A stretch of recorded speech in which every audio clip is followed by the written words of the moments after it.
Hello everyone, my name is Mr. Nicholas Mutinda from Nairobi branch. We are still continuing on our lessons on principles of management. In this video we are going to discuss on the 5th chapter of staffing. Staffing is one of the functions of management. We have already discussed the first two. We discussed about planning, we discussed about organizing, and now we are on staffing. Now, in this video, we are going to discuss on the first five subtopics of a definition of staffing. We'll discuss on steps on in the staffing process. We'll also discuss on job analysis, and then we discuss on recruitment, and then we wrap up the topic with selection.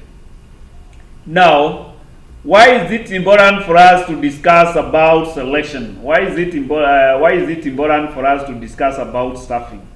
Remember, we in the first function we discussed about planning, whereby the organization plans for the year, organizations plans for its operations, it plans on how to ensure that it achieves its organizational objectives.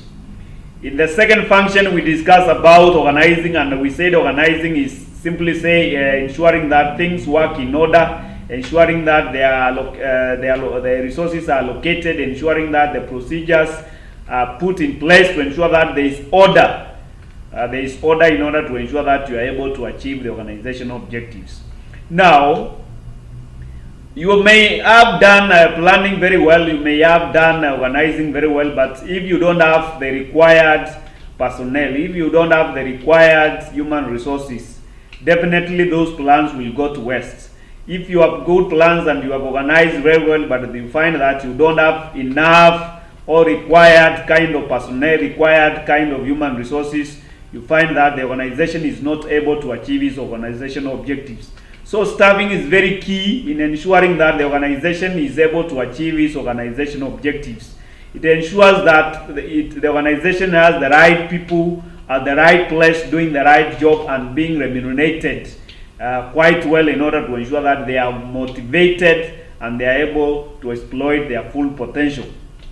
So I welcome you to continue watching my video, and probably if you have not subscribed, I welcome you to subscribe. It's just free of charge. You just need to click on the subscription button there. Kindly subscribe, and you can also even like it. You can put a comment, and I will be glad to reply to your comment. Just need below the video, just click on the subscription button, click on the like button or comment, and I will be able to see your comments and probably improve. So welcome to the viewing. All right, so 5.1 definition of staffing. 5.1 definition of staffing. So what do we mean by staffing? When you are talking about staffing, we simply mean that it is ensuring that the organization has the required kind of employees, required number of employees,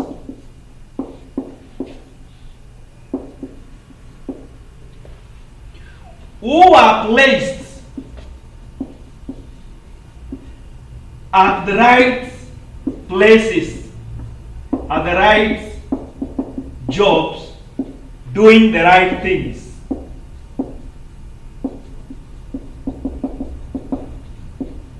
We have the required quantity and quality of employees at the right time, at the right places, doing the right jobs.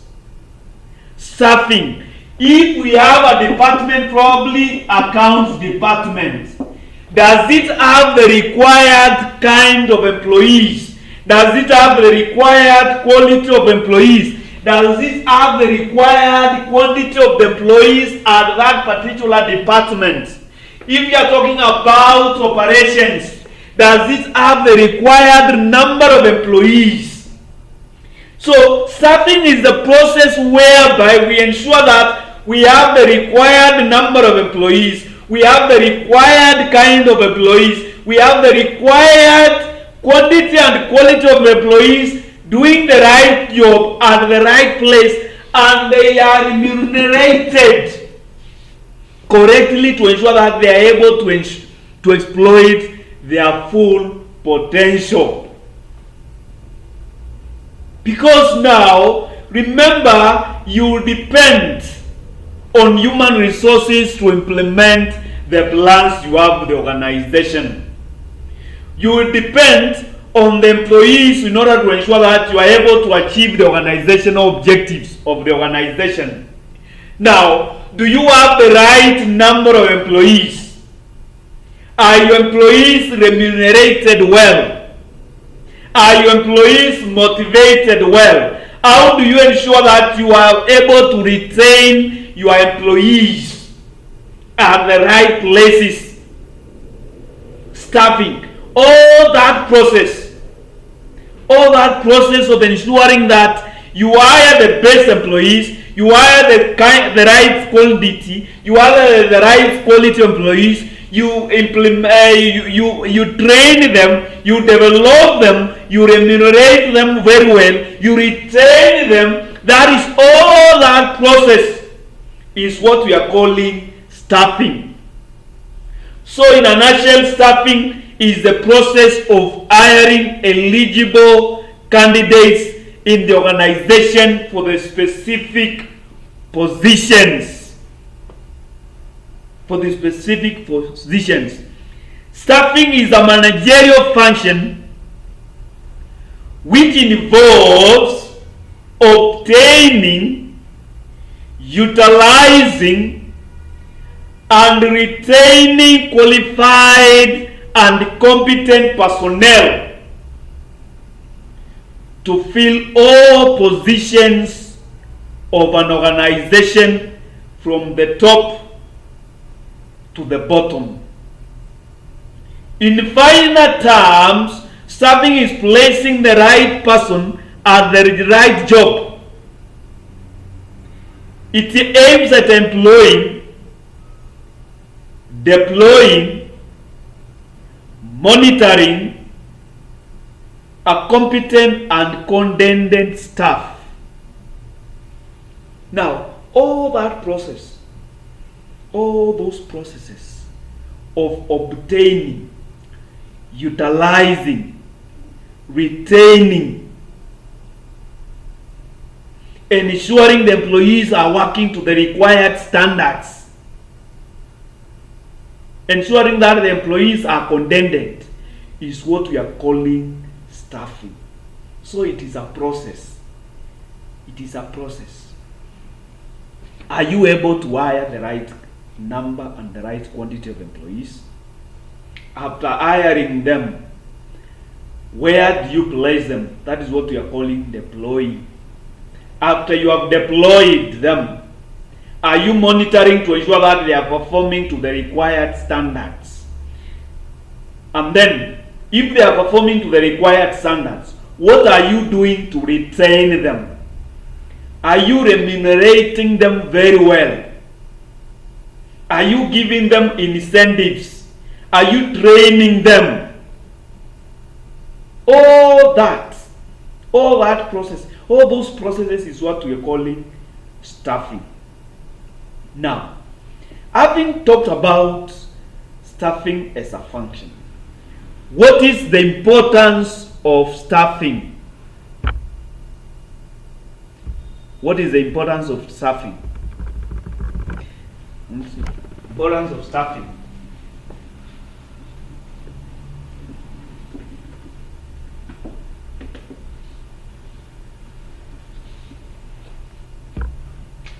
Importance of staffing.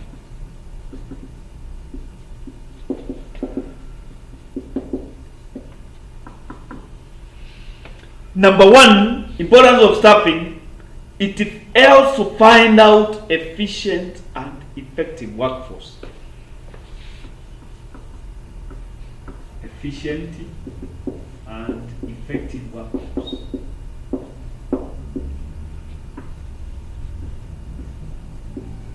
Now, if you don't do staffing, probably you will always be finding you have a deficit of employees that you require. You may find, because now you are not doing the staffing correctly, you may find that probably you don't have the right quantity of employees, or probably you don't have the right quality of employees. Probably you have the right quality of employees, but they are not working at the right places of work. You may find an engineer is working in the accounts department. You may find an accountant is working in the production department doing engineering work. So in that way, you are not able to ensure that you have the work is not effective. This guy is talented, but he is not effective because he is not doing the right job. He is not placed at the right place of work. Staffing. We may take, for instance, if you are talking about, let's say you have employees in a certain department, and there is a guy who is talented, who is outspoken, who has good interpersonal skills. Now, that person, based on his competencies, is supposed to be working at the reception, where he is interacting with people. Now, you place that person in back office, and then from another guy who does not have good interpersonal skills, who is ever gloomy, you place him at the reception desk. Definitely, those guys are not exploiting their potential. They are not placed where they matter, where it matters, where they can exploit their full potential. And when you are talking about importance of staffing is to ensure that you are able to find out where does this person fit, and you place him there in order for it to have an efficient and effective workforce. If you are talking about, probably there are people, let's say we are talking about operations where you are offering services, and then you find there is counter 1, counter 2, counter 3, counter 4. Now, place somebody in counter 1, another one efficient in counter 2. And then you find the person in counter 3 is not efficient. So, if it's not efficient, people will be served efficiently within 10 minutes. Counter 1 has served 5 people, counter 2 has served people, but in counter 3, the person there has only served 2 people. So you will always find a jam. There is a crowding at counter 3 because it is not efficient. So you need to get somebody who is inefficient so that you ensure that if somebody comes in counter 1, it takes 2 minutes. He goes to counter 2, it takes 2 minutes. Even in counter 3, it's supposed to take 2 minutes. Otherwise, you will have a problem. And your workforce will not be efficient. Your workforce will not be effective because there is a problem somewhere. Another importance is to ensure that high productivity. High productivity and high performance.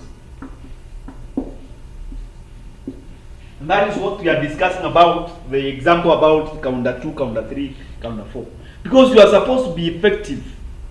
Remember, it is employees that ensure that the organization is able to perform greater, is able to perform better, is also to increase productivity. So if you don't have the right number of employees, if you don't have the right quantity of employees, if the employees are not working at the right places of where they can be able to perform better, then definitely productivity will be affected. There will be low productivity. Now, another staffing is you are able to identify the staffing requirements for the organization. Staffing requirements. for the organization. And as we are going to see in there below, when we are talking about steps and job analysis, you will be able to see. Probably you have engineers, but you don't have accountants. The organization has very competent people, but it is not the right kind of people that you employ, you need. So you can identify there is a deficit of accounting skills. You can identify that we have probably we have lecturers. These are teaching economics, these are teaching business management, these are teaching human resource management. But then you find, even though the lecturers are qualified enough, but you don't have somebody who can be able to teach purchasing. You don't have somebody who can be able to teach project management. And that's something that you can do by what? By staffing. You can also ensure that there is a continuous success, because you are able to identify the gaps. You are able to identify the gaps. This guy will be retiring in this year, so you look for a replacement in order to ensure that the continuity is not affected. There is continuity of service. There is continuity of work. When you also do staffing, you also do train. It also helps in ensuring that you are able to train and develop your employees appropriately. You are able to train and develop your employees appropriately. This guy looks promising if he takes this. This guy has a quite good potential. He can be a good manager. And that's why you see some employees join at the lowest level and they go up even to be the manager, the MD. Because there has been a continuous training, a continuous development by the organization. Another thing, you are able to optimally utilize the employees. Optimize human resources. We have talked about training and development.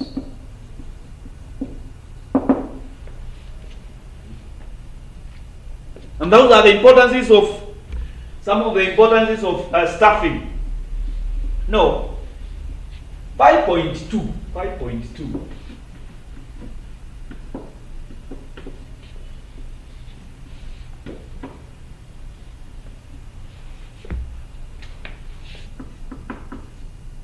Steps of staffing process.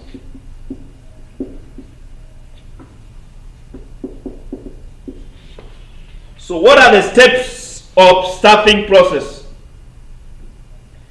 What are the steps of staffing process? Now, if an organization is starting, let's say you are starting a restaurant. Now you want to do the staffing function. What usually do you do? What are the steps? What happens? And number one is planning. How many waiters do I require? How many accountants do I require? This is what we call manpower planning. You want to identify, you plan.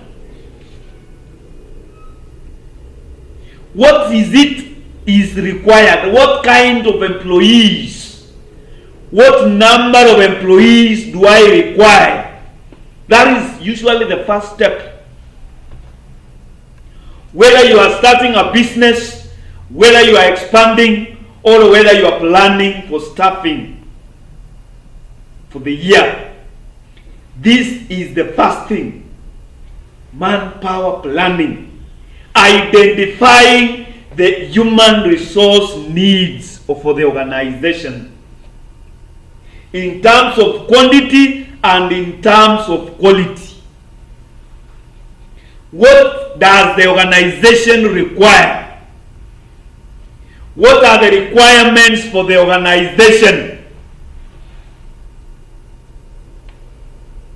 in terms of quality and in terms of quantity? What are the requirements for the organization? Manpower planning. Manpower planning. Planning for the organization. Trying to see what is required. What number, what kind of employees do I require? What is the deficit?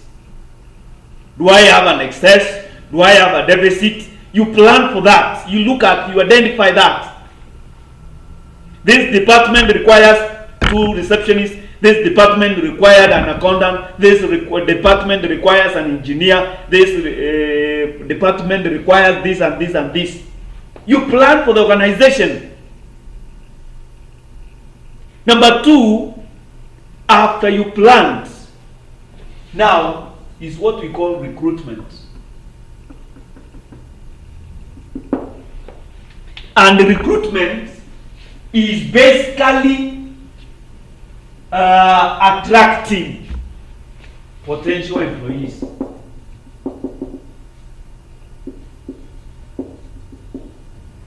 Potential employees. Attracting potential employees. Placing adverts. Poaching. Identifying talents outside the organization. Identifying people can become potential employees within the organization or outside the organization. These are subtopics we'll discuss later. So recruitment.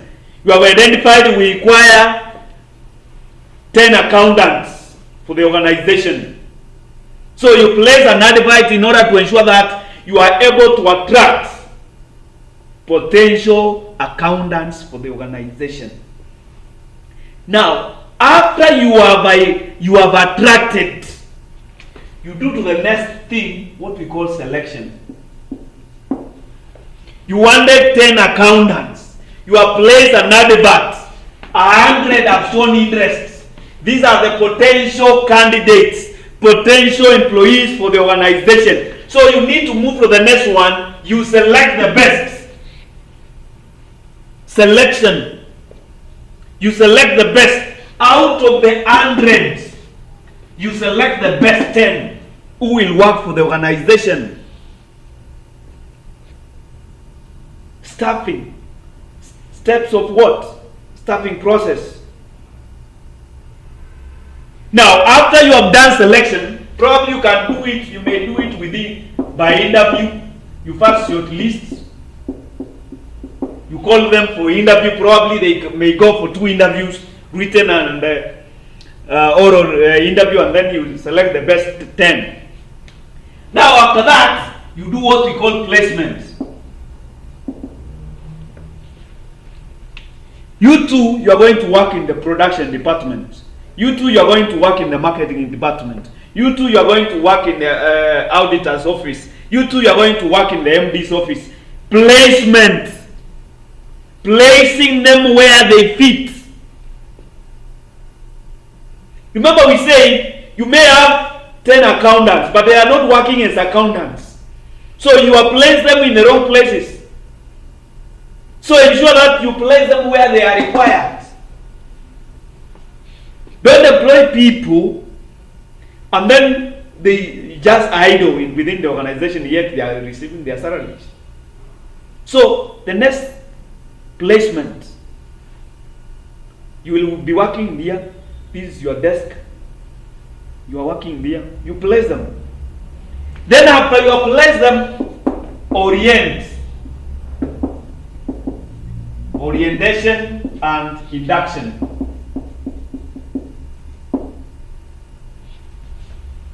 Introduce them to the organization. This organization was started in 2010. These are the core values of the organization. These are the mission of the organization. These are the objectives of the organization. This organization has this 4 departments. This is your supervisor. These are the people you are going to be supervising. These are the procedures of the work. This is what you are required to do. These are the procedures of the work. These are the rules and guidelines of the organization. These are the policies of the organization. You are orienting and introducing them, inducting them to the organization. Orientation and induction. Let them know what is expected of them. What are their duties? What are their responsibilities? Whom do they report to? Whom are they supervising? After they get this file, where do they take them? What are the guidelines? What are the procedures? What are their relationship with the other employees? Orientation and induction, which is very critical. Now, the other one is training and development. They have joined the organization. Do they require training? Probably this may not even immediately they join the organization. These are continuous something. You train them, you are training them, you are developing them. Probably you have seen a great potential. You develop them, you prepare them probably to become good employees, probably to become managers, probably to upgrade their skills. You train them.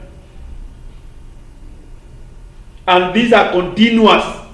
Training and development is a continuous process. It is a continuous process. Now, number 7 is performance. Appraisal. Are they working to the required standards? Are they achieving their targets? How is their productivity? How is their productivity? Performance appraisal. You set the targets. Since you have joined this organization, in the first 2 months, this is what you are expected to achieve. This is what you are expected to do. Now, after 2 months, has that person achieved that? You appraise them. Are they working to the required standards? Probably they indicated they have master's degrees. Probably they indicated they have such and such skills. Based on their work, are they achieving? How is their production? How is their productivity? How is their performance? Performance what? Appraisal. Number 8 is what we call career management. Career management. To manage, are they working in their career? Are they progressing? Are they progressing? Because you don't expect people to come there and probably do the same thing over and over again. You expect them to have a career where they are progressing. So you manage. You will work here in this job grade for 2 years. After 2 years, you are due for promotion. But this promotion will be guided by your performance. Career management. You are working here. After 2 years, you will go to this department. After 2 years, you will go to this department in order to ensure that you get an overview of what usually happens. That's career management. Then lastly is what we call compensation. Compensation is remuneration. Are you compensating them as expected? Are you compensating them as expected? Right. Those are the steps of staffing process. So the next one is 5.3, what we call job analysis. 5.3, job analysis. 5.3, job analysis.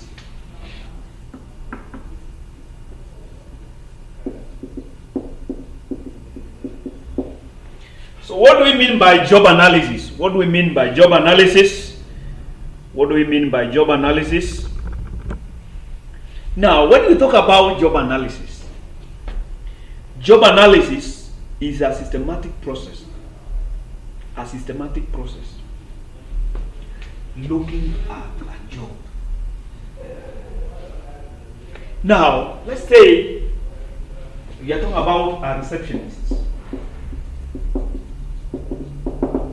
So, when you talk about job analysis, it's looking at the job of receptionists. You look at what are the duties and the responsibilities of this job. Not the job holder. Duties and responsibilities of the job. For person to do this job, what are the qualifications? What skills does he have? What are the competencies required for somebody to do this job? How should we remunerate this person? What is the purpose of this job? What is the contribution of this job? Looking at a systematic way of looking at a job in order to identify the tasks, the activities for that particular job, the skills and competencies required for that particular job holder, the remuneration, what should we pay for this job holder, what are the contributions of this job holder. Can we do away with this job? A systematic analysis of a job. That is what you're calling what? A job analysis. Collecting information on the nature of a job. You are collecting information on the nature of the job. You are collecting information about duties and responsibilities, qualifications, skills, competencies, remuneration, the information around the nature of a job. Qualities and qualifications required for a job. Physical and mental capabilities.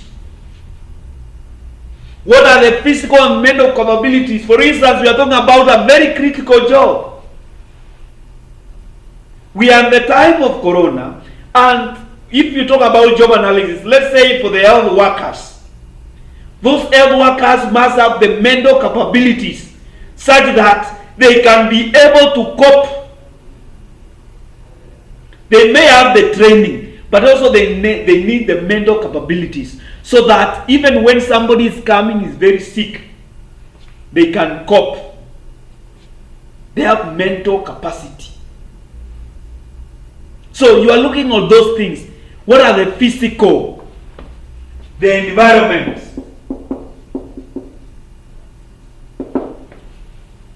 What is the required environment for that job order? For that job, for it to be done correctly. Job analysis. A systematic process of collecting information on nature of a job, qualities and qualification required for a job, physical and mental capabilities required for a job, duties and responsibilities, the necessary skills to perform a job and working conditions. Job analysis. Now, what else do we need to look at job analysis? So, what are the aspects of job analysis? What do we analyze? What do we analyze? What do you analyze? Probably we have discussed that. It is also good to point job analysis and duties and tasks.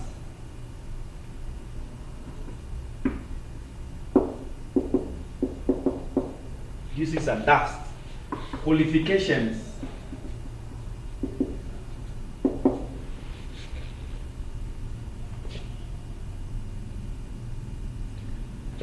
And skills. What are the required tools and equipment? Probably that we had not. The environment.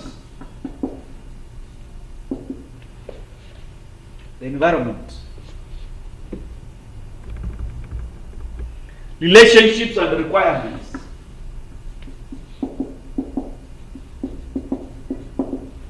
So, those are the aspects of job analysis.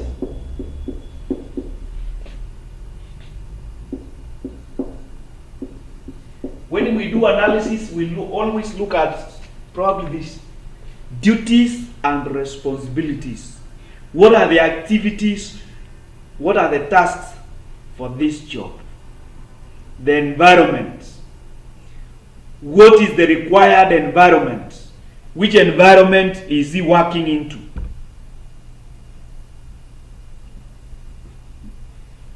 Physical environment, mental environment, tools and equipment. How many computers does this job require? Does it require a pen? Does it require a camera? What are the equipments? What are the tools that are required? Which tools are required for this job? What tools? If you are talking about lecturing like this now, what I'm doing, what are the tools? Do I need a laptop? Do I need a camera to shoot the lesson? Do I need a pen? Do I need a duster? What do I require? Do I require internet? The tools and equipment. Relationships, we are talking about who is reporting to who. How are you related with other employees? Are you supervising them or they are supervising you? Who is your supervisor? Who is the supervisor of this job?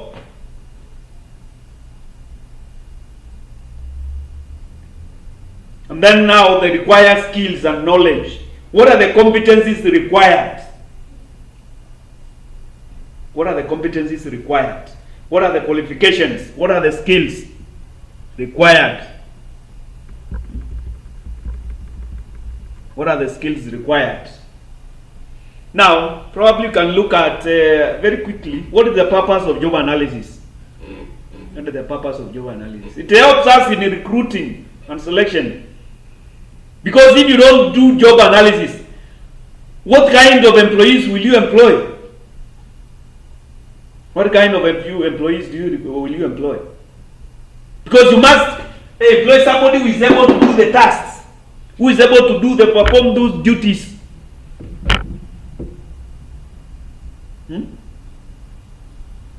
Performance analysis.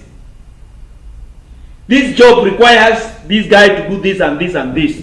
So, performance appraisal, have you done this? Because you are required to do this duty, you are supposed to sign this document within 2 years, within 2 hours. Have you signed that? You are supposed to have accomplished this unit, this chapter. You are supposed to cover chapter within a week. Have you done that? We are pricing. Because if we don't know what are the duties and responsibilities, what are the qualifications, what are the tools and equipments, we will not do the correct performance appraisal. Training and development. What are the trainings required for this job elder? For a person to do this job, he must have undergone this training. He must have these skills. So we are going to train him.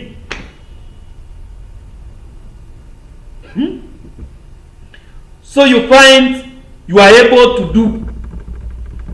How are we going to pay? How much are we going to remunerate this guy? Because the remuneration is usually based on three things: duties and responsibilities, skills and competencies, and experience.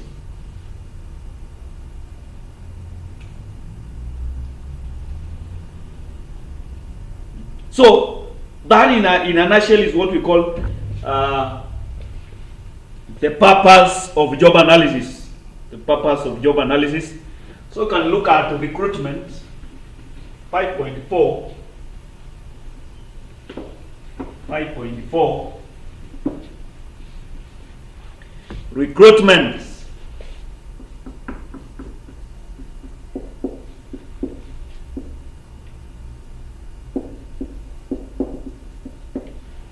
Recruitment. Remember we discussed about recruitment, but now this is now a subtopic because it's very wide.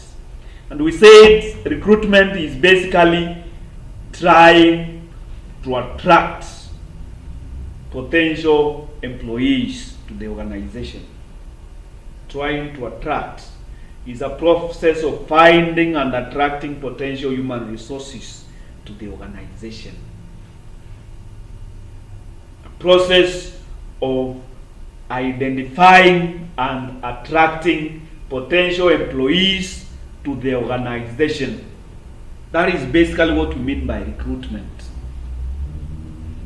But 5.4 we are not told about just to give a definition. No, we are required to go a bit further and see other issues about recruitment. Now, that is in a nutshell recruitment.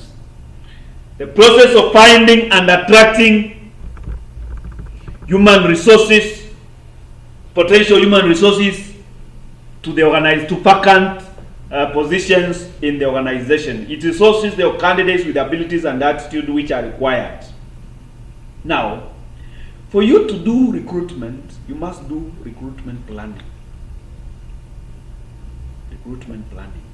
And the recruitment planning is what? Remember we have talked about the job analysis. That is part of that, because it is based on that job analysis now you will place adverts in the correct adverts. What are the job specifications? Adverts say this will be the duties and responsibilities. These are the required qualifications. These are the required competencies. So, job adverts talk about duties and responsibilities, talk about qualifications, talk about skills and competencies, and also talk about remuneration.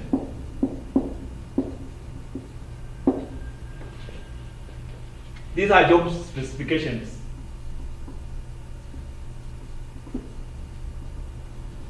So when you are talking about planning, you must plan for this. And it's plan and job analysis. In order to ensure that you are able to attract the right candidates. Because if there is a mismatch, for instance, you are talking about the accounts clerk. Accounts clerk.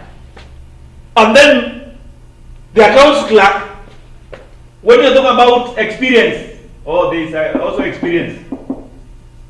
Accounts clerk, does it need 10 years experience? Can you talk about a finance director? Finance director, probably you require 10 years experience in a senior position. But now when you talk about remuneration, you start talking about 45,000. You find there's a mismatch. That's why it is so important for us to do recruitment planning. Now, having said that, types of recruitment. Types of recruitment.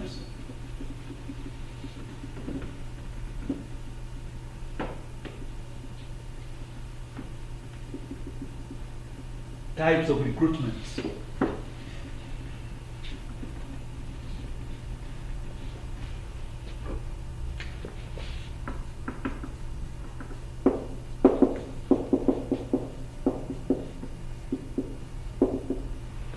Types of recruitment. We have two: internal and external. Internal and external.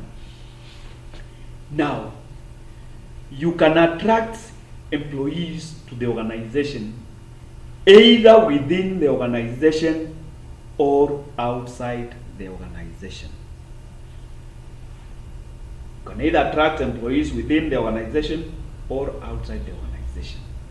Now, when we are talking about internal, we are simply saying you are attracting employees within the organization. You are recruiting employees within the organization. And they include promotion, demotion, transfer, and retirement. Retired employees. So, there is a job vacancy in your organization, and you want to fill that job vacancy within the organization. You can either do this. You can recruit them based on these four. You can either promote somebody. He was working as an accounts clerk. Now you promote him to an accountant within the same department. There is a receptionist vacancy at the MD's office. You can fill that vacancy by transferring a receptionist from the marketing department to the MD's office. You have recruited within the organization. Transfer. You have transferred employee Y from this level, from this department to another department. You have been working as a teller, but there is a vacancy at the loans office. So you are transferred from being a teller to being a loan officer. Transfer. You can also be demoted. You have been working as an accountant, but based on your performance, you don't qualify to be an accountant. Your skills are wanting. Your performance is wanting. You are always the stumbling block. You are coming late. So there's a reason a vacancy at accounts clerk. So you are demoted from being an accountant to an accounts clerk.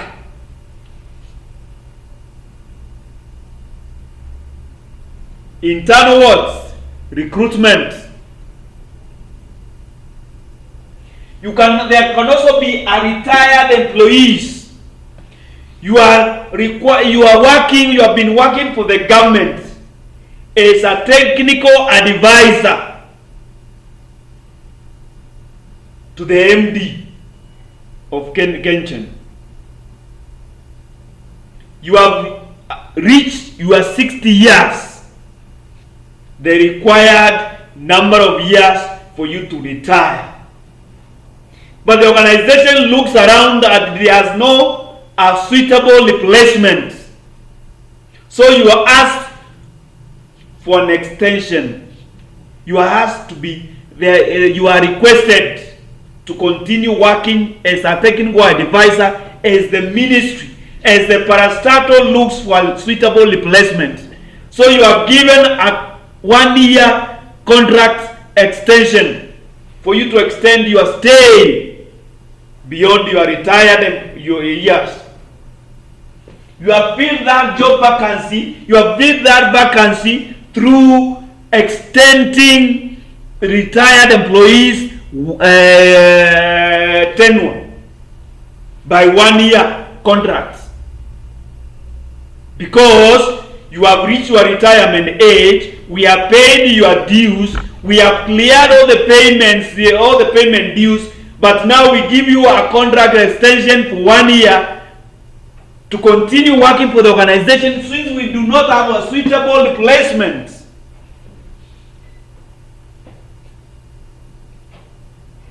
What?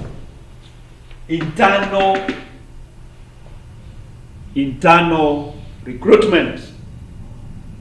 Internal recruitment. So what are the advantages of internal recruitment? What are the advantages of internal recruitment? Already we know this person. Is it? Do we need to say it like that? Probably we need to start with this: cheap and less effort.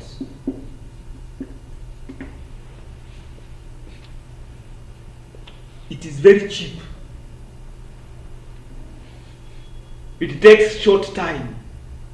Does not require a lot of effort. Cheap, timely, and less effort. Because we don't need to place an advert. We just transfer this guy from here to there. There is a vacancy that are recent today. By afternoon, we have a replacement. Compare that when we are going to look for outside. Advantages of what? Internal sources of recruitment.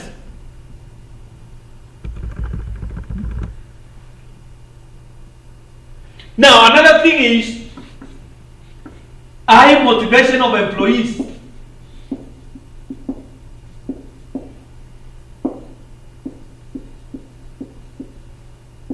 Employees have seen one of them has been promoted. They will be motivated because they know in due course I will also be promoted, instead of getting somebody from outside. There is high productivity because of high morale of the employees, because of less interruptions. You can imagine when there is a recent vacancy today, and now that replacement has been sought outside, and that can only take probably 2 months. There are interruptions.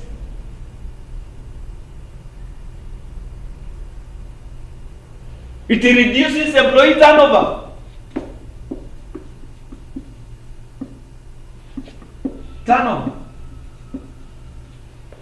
Because why will the employees need to move, to leave the organization when they know there is a chance of being promoted?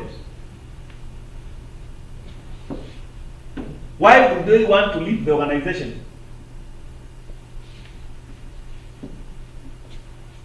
Why would they want to leave the organization?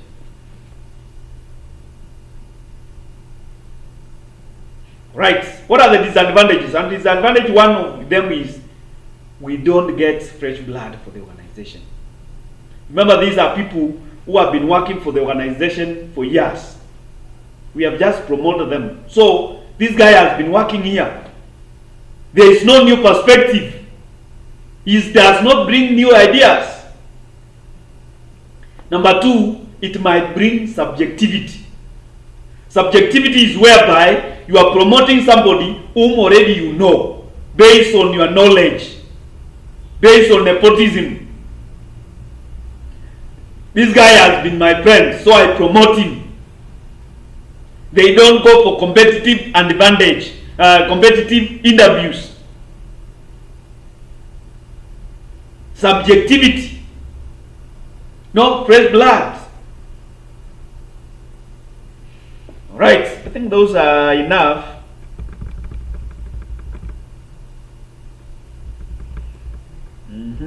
Those are enough. Problem of subjectivity, no flesh blood. All right, external sources of recruitment. External sources of recruitment.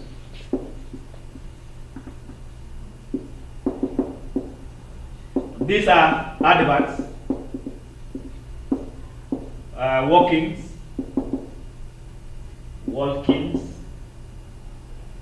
callings, websites, social media. There are several. What else? Campus recruitments or college.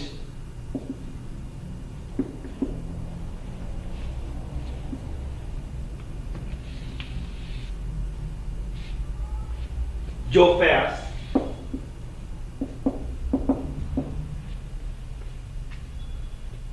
So you find you are looking for outside. So you want to attract employees from outside. How do you attract them? By placing adverts. By people walking into the organization. Somebody walks in and places his CV, his application, and interestingly, there's a job vacancy there. Somebody calls in, and lucky, there's a job vacancy. Websites, you place job on the website, and people are able to see.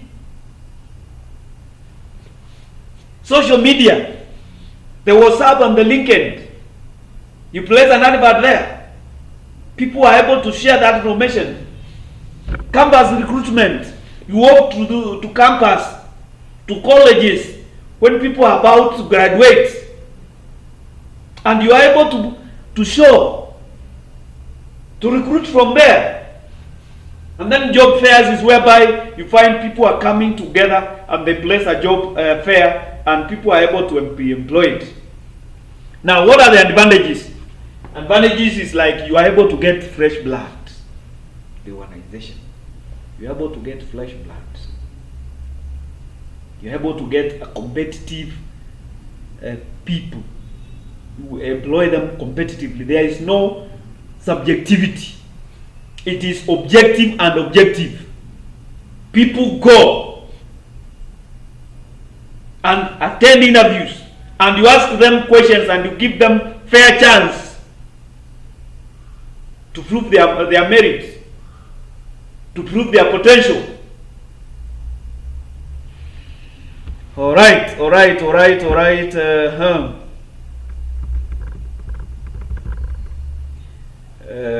Competitive recruitment, you are able to get the best. The organization is able to get fresh blood, fresh outlook, all those things we have talked about. Disadvantage is very costly. It is very costly. It takes a lot of time for you to get somebody from outside. Another thing is that people may not be able to give you the correct information. Remember, when we are talking about, probably we never said it, but one of the advantages of internal recruitment is people do not need induction, they don't require orientation. Already you know this person. But when you are talking about recruiting from outside, this is a new guy who just brought his papers there. The papers may be fake. He may answer the questions correctly during the interview, but then you find at the job performance, the guy is not fit. So, having said that, 5.5, the last subtopic, quickly, selection. Selection. When you are talking about selection, 5.5, selection. When you are talking about 5.5 selection, we say you have now attracted the potential employees to the organization. Now you need to pick the best from the organization, for the organization. So we have accountants. You wanted 10 accountants. You place an advert in the newspaper, and 100 applied. So how do you arrive at the 10 that you require? And this, how you arrive this is what we are calling selection.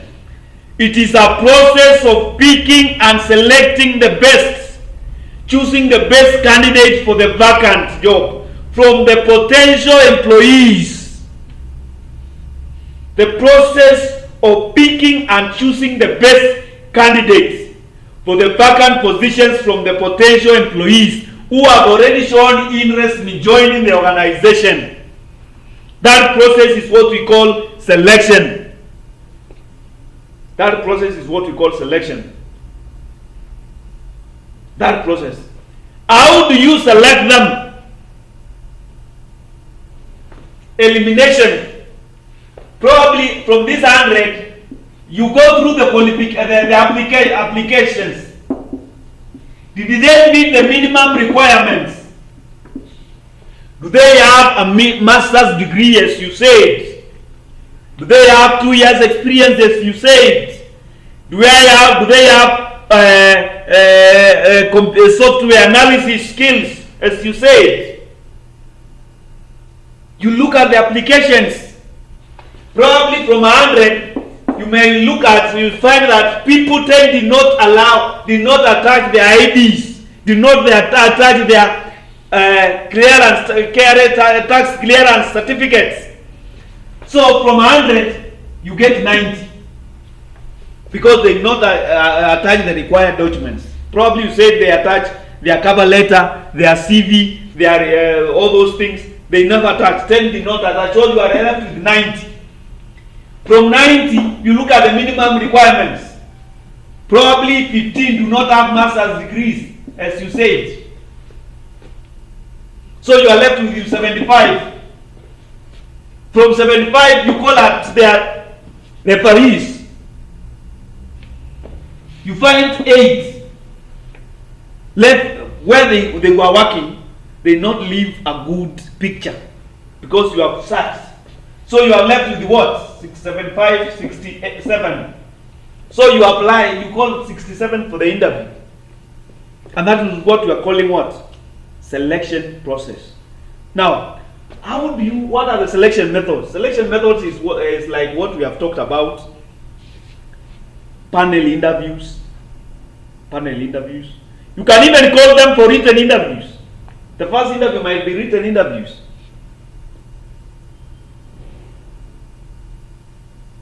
Another thing is behavior interviews.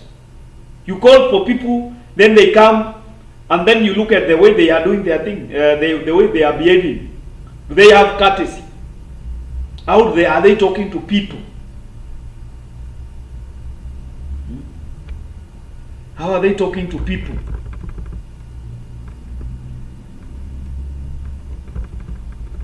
And the ministerial skill tests. We are saying you have been shortlisted for especially for, let's say, for website hosting. So are you able to host that website? You are given, here is the laptop, here is the computer, create that website. Are you able to create it? Personality tests. Can do personality tests, psychometric tests. All those all those panel interviews I've talked about. Psychological tests.